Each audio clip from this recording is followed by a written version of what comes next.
نحمده ونصلي على رسوله الكريم اما بعد فاعوذ بالله من الشيطان الرجيم بسم الله الرحمن الرحيم ان المتقين في جنات وعيون آخذين ما آتاهم ربهم انهم كانوا قبل ذلك محسنين كانوا قليلا من الليل ما يهجعون وبالأسحار هم يستغفرون وفي أموالهم حق للسائل والمحروم وقال النبي صلى الله عليه وسلم طوبى لمن وجد في صحيفته استغفارا كثيرا أو كما قال عليه الصلاة والسلام صدق الله مولانا العظيم وصدق رسوله النبي الكريم سبحان ربك رب العزة عما يصفون وسلام على المرسلين والحمد لله رب العالمين۔ میرے انتہائی واجب الاحترام معزز سامعین کرام، آج رمضان المبارک کا آخری دن ہے اور یہ اللہ تعالیٰ کا بہت بڑا فضل ہے، کرم ہے کہ رمضان کا آخری دن جمعے کا دن ہے، اور اتفاق یہ ہوا کہ اس مرتبہ رمضان المبارک میں 5 جمعے اللہ تعالیٰ نے ہمیں نصیب فرمائے۔ جس طرح سال کے تمام مہینوں سے رمضان کا مہینہ افضل ہے، تمام مہینوں کے ایام سے رمضان کے ایام افضل ہیں، اسی طرح ہفتے کے تمام دنوں میں سے جمعے کا دن افضل ترین ہے، اور پھر وہ جمعے کا دن رمضان میں نصیب ہو جانا، اس کی فضیلت اور بھی بڑھ جاتی ہے۔ اور پھر جو رمضان کا آخری جمعہ جسے جمعۃ الوداع کا نام دیا جاتا ہے، وہ جمعہ اس حوالے سے اہم ہو جاتا ہے کہ رمضان کے اندر، اس فضیلت والے مہینے کے اندر دنوں کا یہ سردار آخری مرتبہ آ رہا ہے، تو اس لحاظ سے آخری جمعے کو جمعۃ الوداع اور اس کی اہمیت بھی بڑھ جاتی ہے۔ البتہ اس کے علاوہ جمعۃ الوداع کی الگ سے کوئی فضیلت یا کوئی خاص عمل وہ اس جمعے کے حوالے سے شریعت میں مسنون نہیں ہے۔ عموماً جمعۃ الوداع کے حوالے سے کچھ مخصوص عبادات کو اور مخصوص انداز میں کوئی نماز پڑھ کے جس کی کہا جاتا ہے کہ اس کی وجہ سے ساری عمر کی قضا نمازیں ادا ہو جاتی ہیں، اس حوالے سے ایسی کوئی چیز شریعت سے ثابت نہیں ہے۔ تو جمعۃ الوداع کی اہمیت اسی درجے میں ہے کہ یہ افضل دن رمضان کے افضل مہینے میں آخری مرتبہ نصیب ہو رہا ہے۔ آئندہ سال رمضان آئے گا، پھر جمعے کا دن رمضان میں نصیب ہوگا، تو کیا معلوم کہ کون اس دن تک پہنچ پاتا ہے اور کون اس دن کو پا سکتا ہے، یہ کسی کو معلوم نہیں ہے۔ تو اس دن کا آج ہمیں نصیب ہو جانا یہ اللہ تعالیٰ کا خصوصی فضل و کرم ہے۔ اللہ تعالیٰ ہمیں اس دن کے اندر زیادہ سے زیادہ عبادت کرنے کی اور رب کو راضی کرنے والے کاموں میں مصروف رہنے کی توفیق عطا فرمائے۔ اب رمضان کے مہینے میں اللہ تعالیٰ کے فضل و کرم سے ایمان والوں کو عبادت کی توفیق ملتی ہے۔ کسی نہ کسی درجے میں ہر شخص اپنی کوشش اور سعی کرتا ہے اور اللہ تعالیٰ کو راضی کرنے کی کوشش کرتا ہے، عبادت میں وقت گزارتا ہے، تلاوت قرآن کا اہتمام ہوتا ہے، ذکر اذکار میں وقت صرف کیا جاتا ہے، تراویح کی نماز میں رب کے حضور سجدہ ریز ہونے کا موقع ملتا ہے، اور اسی طرح تہجد کی نماز اور پھر سحری اور افطاری کے موقع پر دعاؤں کا خصوصی اہتمام، تو یہ سارے کے سارے اعمال اللہ تعالیٰ کے فضل و کرم سے رمضان کے مبارک مہینے کی برکت سے ایمان والوں کو نصیب ہوتے ہیں۔ اب کسی نیک عمل کا نصیب ہو جانا، اس کی توفیق مل جانا، یہ بھی اللہ رب العزت کی دین ہے، اللہ تعالیٰ کی طرف سے خصوصی کرم ہے، انعام ہے۔ اور پھر کوئی بھی نیکی کر لینا، کوئی نیک عمل کر لینا، عبادت کر لینا، تو اس کے بعد توبہ و استغفار کا اہتمام، یہ اس عبادت کے مقبول ہونے کے قریب لے جاتا ہے اس کو۔ یعنی کوئی عبادت کی، اللہ تعالیٰ کی طرف سے توفیق مل گئی، نماز پڑھنے کی، روزہ رکھنے کی، تہجد کی ادائیگی کی، تلاوت کلام مجید کی، ذکر کی کثرت کی، تو اس کے بعد پھر استغفار کرنا انشاءاللہ اس کی قبولیت کا باعث ہوگا۔ ایک روایت میں ہے کہ رسول اللہ صلی اللہ علیہ وسلم نماز ادا کرنے کے بعد 3 مرتبہ استغفار کیا کرتے تھے، اور اس کے بعد پھر یہ دعا پڑھتے کہ اللہم انت السلام ومنک السلام تبارکت یا ذا الجلال والاکرام۔ تو راوی کہتے ہیں کہ میں نے اپنے استاد امام اوزاعی رحمہ اللہ سے پوچھا کہ رسول اللہ صلی اللہ علیہ وسلم استغفار کس طرح کیا کرتے تھے؟ تو انہوں نے فرمایا کہ استغفار کرنے کے لیے آپ یوں کہیں کہ استغفر اللہ استغفر اللہ استغفر اللہ، اس طرح 3 دفعہ یہ کلمات کہہ کے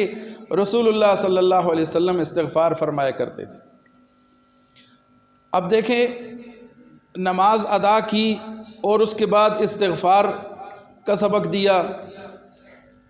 تو نماز تو عبادت ہے، نماز تو اللہ تعالیٰ کی رضا کے حصول کا سبب ہے، تو نماز پڑھنے کے بعد استغفار کرنے سے مقصد یہ ہے کہ نماز کے اندر جو ہم سے کمی کوتاہی رہ گئی اور ہماری نماز اس معیار کو نہ پہنچ سکی کہ جو معیار ہونا چاہیے تھا، تو اس کمی اور کوتاہی اور اس لغزش پر اللہ کے حضور استغفار کرنا ہے کہ اللہ تعالی ہمارے اس کمی کوتاہی کو معاف فرمائے اور ہماری اس نماز کو اللہ تعالی اپنی بارگاہ عالی میں قبول و منظور فرمائے۔ حضرت ابوبکر صدیق رضی اللہ تعالیٰ عنہ فرماتے ہیں کہ عبادت کی توفیق اگر مل جائے، کوئی نیک کام کرنے کی توفیق مل جائے، تو اس کے بعد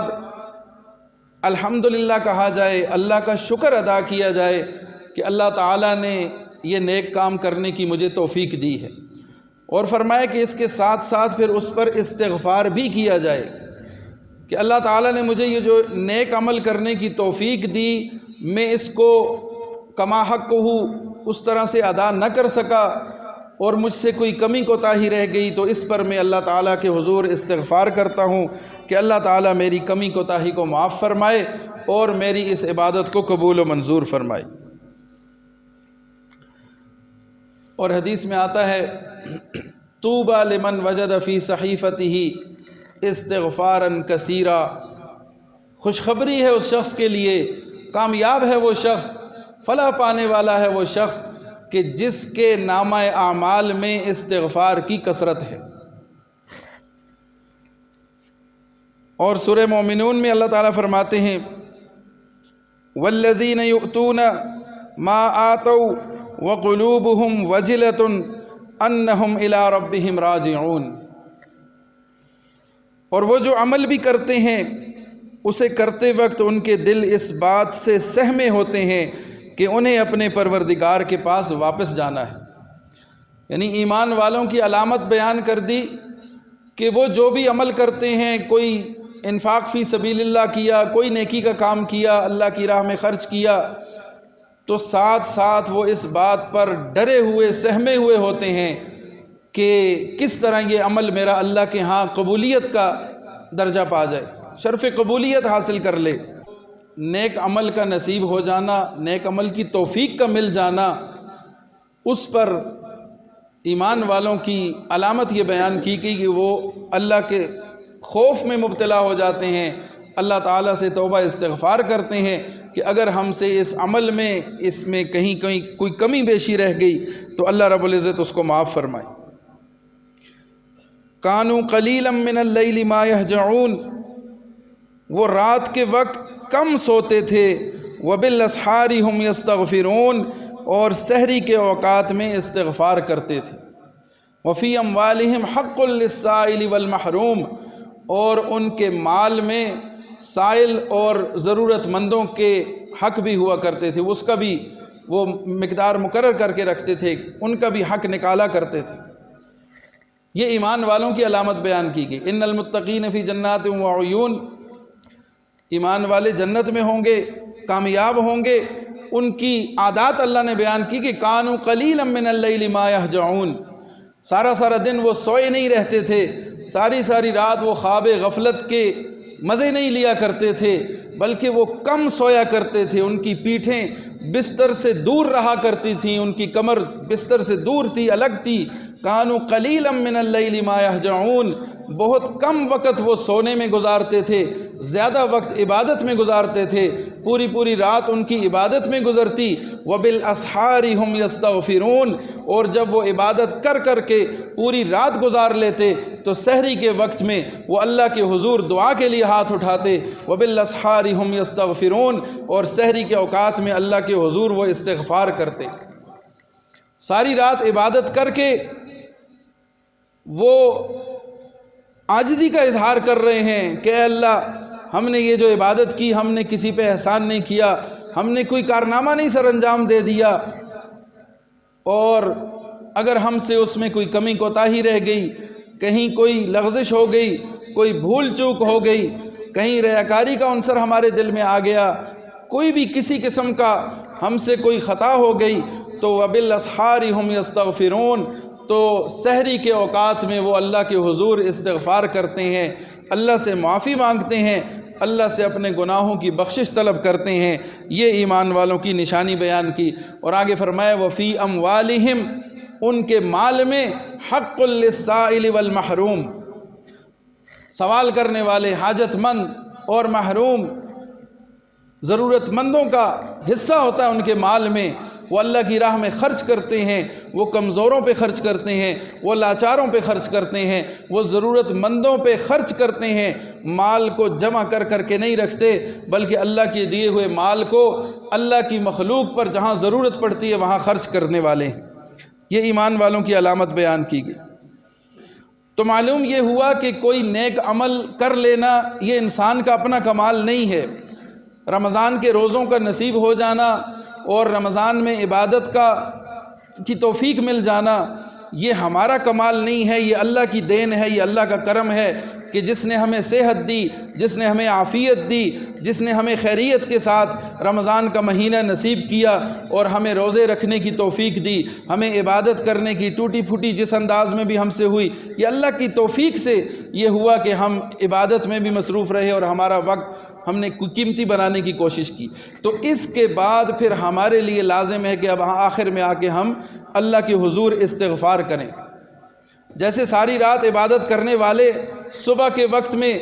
استغفار کر کے اپنے اعمال کو قبول کروا رہے ہیں اور اللہ کے حضور اپنی عاجزی کا اظہار کر رہے ہیں، اسی طرح ایمان والوں کو بھی چاہیے کہ رمضان المبارک کا مبارک مہینہ، فضیلت والا مہینہ، اللہ کی عبادت میں گزارنے کے بعد آخر میں آ کے توبہ و استغفار کا اہتمام کریں کہ اے اللہ جو کچھ ہوا تیری توفیق سے ہوا، میری اتنی استطاعت نہیں تھی، میری اتنی طاقت نہیں تھی، میری اتنی حیثیت نہیں تھی کہ میں یہ عبادت کر سکتا، میں تیرے حضور سجدہ ریز ہو سکتا، تو نے ہی توفیق دی، اپنے گھر میں بلایا اور عبادت کی توفیق دی۔ اے اللہ میری اس ٹوٹی پھوٹی عبادت کو اپنے حضور قبول فرما رہے، اپنی دربار میں اپنے حضور اس کو قبولیت کا شرف عطا فرما دے۔ تو استغفار کہتے ہیں گناہوں سے بچنے کو، گناہوں پر ندامت کو، اور توبہ کہتے ہیں آئندہ گناہوں سے بچنے کو، اس کے پکے عزم کو۔ تو توبہ و استغفار کا اہتمام اس وقت ہمیں اس کی بہت زیادہ کوشش کرنی ہے۔ آخری چند گھنٹے ہیں، تھوڑا وقت رہ گیا مغرب تک، یہ مہینہ اس کے بعد ہم سے رخصت ہو جائے گا، اور پھر آئندہ سال یہ مہینہ آئے گا اور معلوم نہیں کہ اس وقت ہم میں سے کون موجود ہوگا اور کون نہیں ہوگا۔ اس لیے اس وقت کو قیمتی جانیں اور اس وقت کو اللہ کی یاد میں اور توبہ استغفار میں، اللہ کے حضور گڑ گڑا کر اپنی معافی مانگنے میں، اپنی اللہ کے ساتھ صلح کرنے میں اس وقت کو گزاریں۔ اور پھر یہ بھی یاد رکھیں کہ توبہ استغفار کے لیے مولوی صاحب کا انتظار نہ کیا کریں کہ مولوی صاحب دعا کرائیں گے، وہ رونا دھونا کریں گے، ہم پیچھے آمین کہیں گے۔ تو کوشش یہ کرے ہر شخص کہ ہم اللہ تعالیٰ سے اپنے راز و نیاز کی خود باتیں کریں، تنہائی میں اللہ کے حضور دعا کریں، اللہ کو راضی کرنے کی کوشش کریں، اللہ کے حضور گڑ گڑائیں۔ اللہ کو عاجزی پسند ہے، اللہ کو رونا دھونا پسند ہے۔ تنہائی میں بیٹھ کے اللہ کے سامنے توبہ و استغفار کا اہتمام کریں اور اللہ تعالیٰ سے اپنے گناہوں کی بخشش طلب کریں۔ نیکیوں کے مقابلے کا اللہ تعالیٰ نے حکم دیا، فاستبقوا الخیرات، سبقت لے جانے کی کوشش کرو۔ جیسے دنیا کے حوالے سے ایک دوسرے سے مقابلے کی کیفیت ہوتی ہے کہ میں اس سے زیادہ آگے نکل جاؤں، میں اس سے زیادہ شہرت کما لوں، میں اس سے زیادہ مال کما لوں۔ یہ دنیا کی دوڑ یہ کسی فائدے کی نہیں ہے، اپنے نصیب سے زیادہ کوئی نہیں پا سکتا، کوئی نہیں حاصل کر سکتا۔ یہ محنت اور یہ اضافی اپنے اوپر بوجھ ڈالنا یہ بیکار ہے۔ البتہ آخرت کے حوالے سے فرمایا کہ فاستبقوا الخیرات، نیکی کے کاموں میں سبقت لے جانے کی کوشش کرو، نیکیوں کے بارے میں مقابلہ رکھو آپس میں اور آگے بڑھنے کی کوشش کرو، زیادہ سے زیادہ نیک اعمال کرنے کی کوشش کرو۔ تم سارے کے سارے ہماری طرف ہی تو لوٹ کے آؤ گے، تو جہاں لوٹ کے آؤ گے وہاں کامیابی ملنا یہ اصل کامیابی ہے۔ اس لیے نیکی میں ایک دوسرے سے سبقت لے جانے کی کوشش کرو۔ اور پھر اس توبہ استغفار کے جو بے شمار فوائد ہیں جن پر اس سے قبل بھی تفصیل سے بات ہو چکی، کہ اللہ تعالیٰ کا انسان محبوب بن جاتا ہے توبہ کرنے سے۔ ان اللہ یحب التوابین ویحب المتطہرین،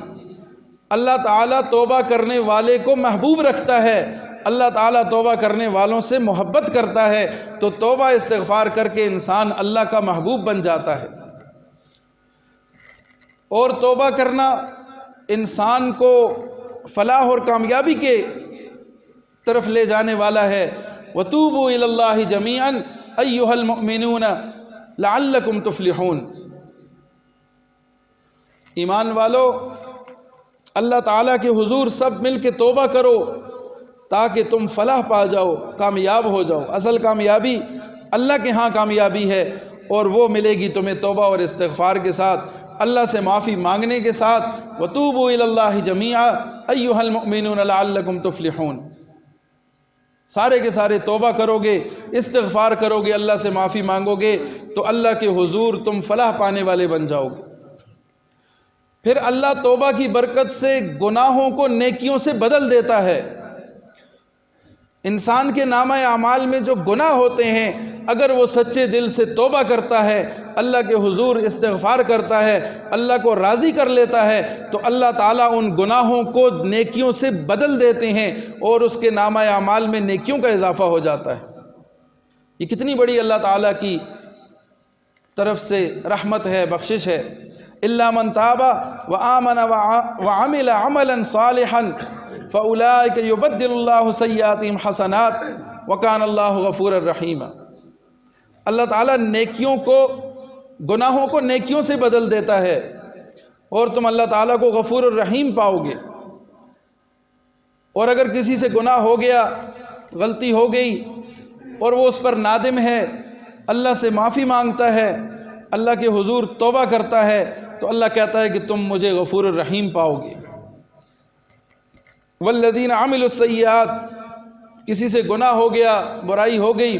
ثم تابوا من بعدها وآمنوا ان ربک من بعدها لغفور الرحیم، پھر اس نے توبہ کی، ایمان کی حالت میں رہا، ایمان والا رہا اور توبہ استغفار کی، تو اللہ تعالیٰ کو وہ غفور الرحیم پائے گا۔ پھر توبہ و استغفار کو فلاح کا ذریعہ قرار دیا۔ اور خیر قرار دیا۔ فَإِن تُبْتُمْ فَهُوَ خَيْرٌ لَكُمْ، اگر تم توبہ کرو گے تو یہ تمہارے حق میں بہتر ہے۔ اور اسی طرح فرمایا کہ فرشتے بھی توبہ کرنے والوں کے لیے مغفرت کی دعا کرتے ہیں۔ فَاغْفِرْ لِلَّذِينَ تَابُوا، وہ اللہ سے کہتے ہیں اللہ ان کو معاف کر دے، ان کو بخش دے، ان کی مغفرت کر دے جو توبہ کرنے والے ہیں۔ وَاتَّبَعُوا سَبِيلَكَ، اور جو تیرے رستے کی اتباع کرنے والے ہیں۔ وَقِهِمْ عَذَابَ الْجَحِيمِ، اور ان کو جہنم کے عذاب سے بچا لے۔ تو گناہوں پر نادم ہونا، توبہ و استغفار کا اہتمام کرنا، یہ ہمیں اس مقام پر لے جاتا ہے کہ فرشتے بھی پھر تائبین کے لیے دعا کرتے ہیں اللہ ان کو بخش دے، ان کی مغفرت کر دے، اس لیے کہ یہ توبہ کر رہے ہیں اور یہ وَاتَّبَعُوا سَبِيلَكَ، اور تیرے رستے کی اتباع کر رہے ہیں۔ اتباع ضروری ہے، صرف توبہ سے بھی کام نہیں چلے گا۔ اعمال صالحہ اور اللہ اور اس کے رسول کی کامل اتباع اور گناہوں پر سچی ندامت، یہ وہ توبہ ہوگی کہ جو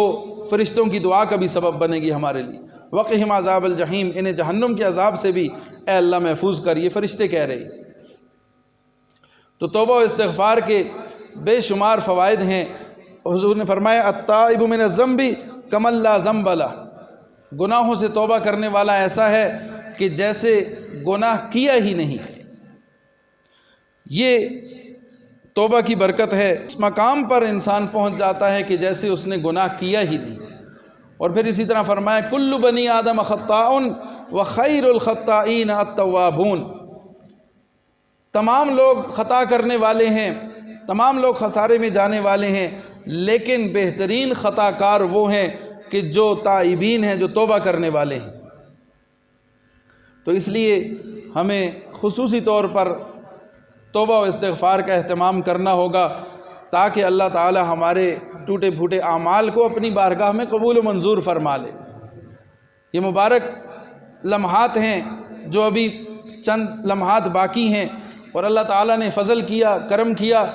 کہ ایک دن ہمیں مزید عطا ہو گیا اور ہمیں موقع مل گیا توبہ استغفار کرنے کا، اپنے اعمال مزید ان میں اضافہ کرنے کا۔ اس پر اللہ کا شکر بھی ادا کرے۔ اگر کسی کا کچھ عمل رہتا تھا، مثال کے طور پہ کسی نے تلاوت اس کی رہتی تھی اور کل اگر چاند ہو جاتا تو وہ رمضان گزر جاتا، اس کی تلاوت رہ جاتی، تو اللہ تعالیٰ نے ایک دن اور عطا کر دیا کہ مزید نیک اعمال کر لیں، اپنے جو اعمال ہیں ان کو مکمل کر لیں۔ امتحان میں ایک پڑھنے والا، امتحان دینے والا امتحان میں سوال حل کر رہا ہو اور وقت اس کے پاس محدود ہوتا ہے اور اس کے سوال اگر رہ رہے ہیں تو وہ یہ خواہش کرتا ہے کہ کسی طرح سے مجھے تھوڑا وقت اور مل جائے تو میں ایک سوال مکمل کر لوں،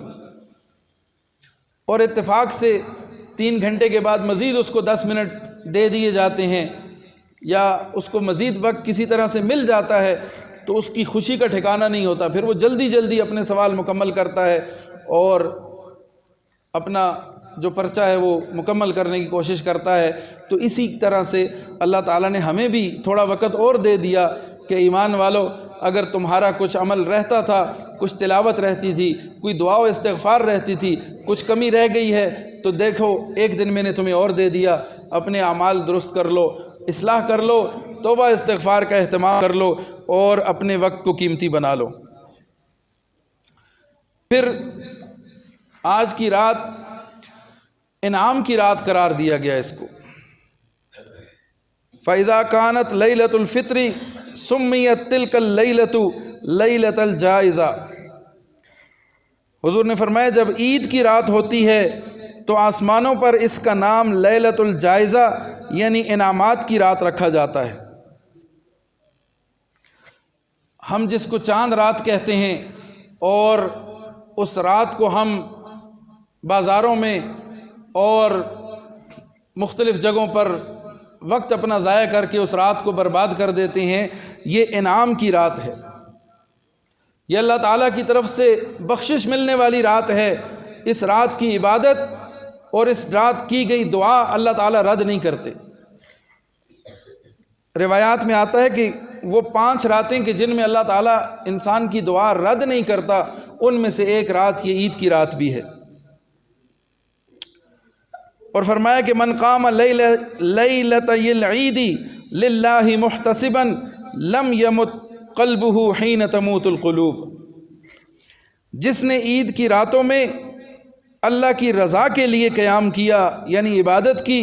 تو اس کا دل اس دن زندہ رہے گا جس دن سب کے دل مردہ ہو جائیں گے۔ اللہ تعالیٰ اس کو اس دن بھی اس کے دل کو زندہ رکھیں گے کہ جب سب ختم ہو جائے گا، جب کسی کی کوئی سفارش کام نہیں آئے گی، جب کسی کو کوئی عمل کا موقع نہیں ملے گا، تو ان عبادت کرنے والوں کے دل اللہ تعالیٰ اس دن بھی زندہ رکھیں گے۔ تو اس رات کو عبادت میں گزارنا اور اپنے وقت کو قیمتی بنانا ہے۔ اللہ کے نبی نے فرمایا کہ جب رمضان کی آخری رات ہوتی ہے تو اللہ تعالیٰ روزے داروں کی بخشش فرما دیتے ہیں۔ صحابہ نے عرض کیا کہ اللہ کے رسول کیا وہ رات شب قدر ہے؟ آپ صلی اللہ علیہ وسلم نے فرمایا نہیں، بلکہ دستور یہ ہے کہ جب مزدور کا کام پورا ہو جاتا ہے تو اسے مزدوری دی جاتی ہے، یعنی وہ رمضان المبارک کی آخری رات ہوتی ہے۔ اب ان ساری روایات کو دیکھ کر کہیں بھی ہمیں یہ نہیں ملتا کہ نعوذ باللہ اس رات کو بازار میں گزارنے کی یہ فضیلت ہے اور اس رات کو آوارہ گردی کرنے کی یہ فضیلت ہے اور اس رات کو اپنے بال بنوانے کے لیے ساری رات انتظار میں بیٹھنا اس کی بڑی فضیلت ہے۔ ایسی کوئی روایات کہیں پہ آپ کو نہیں ملیں گی۔ ایک اللہ کی طرف سے نازل کردہ دین ہے اور ایک ہماری من چاہی پسند ہے، اپنی ہماری زندگی گزارنے کا طریقہ ہے، اور اس طریقے میں ہمارے ہاں چاند رات بازار میں گزاری جاتی ہے، یا ہیئر ڈریسر کے پاس بیٹھ کے اپنی باری کا انتظار کرتے ہوئے گزاری جاتی ہے، یا لایانی کاموں میں اور فضول کاموں میں گزاری جاتی ہے۔ اللہ نے اس رات کو لیلۃ الجائزہ قرار دیا، اللہ نے اس رات کو عبادت کی رات بنایا، اللہ تعالیٰ نے اس رات کو بخشش کی رات بنایا اور انعام کی رات بنایا۔ ہم نے اس رات کو بازاروں میں جا کر برباد کیا، ہم نے اس رات کو فضول کاموں میں لگ کے برباد کیا، اور ہم نے اس رات کا وہ تقدس پامال کیا کہ شیطان بھی ہم سے شرماتا ہوگا کہ یہ کس قسم کے لوگ ہیں، کہ ایسا تو میں نے بھی نہیں سوچا تھا، اتنی تو میرے ذہن میں بھی باتیں نہیں ہیں کہ جو جس معیار پر یہ پورا اتر رہی۔ اللہ تعالی ہم سب کی اصلاح فرمائے، ہمیں نیک عمل کرنے کی اور شریعت کے مطابق عمل کرنے کی اللہ تعالیٰ توفیق عطا فرمائے۔ تو آج سب یہ پکا عزم کریں کہ کم سے کم آج کی رات ہم نہ بازار کا رخ کریں گے اور نہ کہیں فضول وقت ضائع کریں گے، جتنا توفیق ہو سکی اللہ کی یاد میں گزاریں گے، یا نماز پڑھ کے سو جائیں گے اور صبح کی نماز کی فکر کریں گے اور عید کی نماز کی فکر کریں گے، اور لایانی کاموں میں فضول کاموں میں اس وقت کو ضائع نہیں کریں گے۔ گزشتہ کسی عید پر ایک مرتبہ چند نوجوانوں کو میں نے دیکھا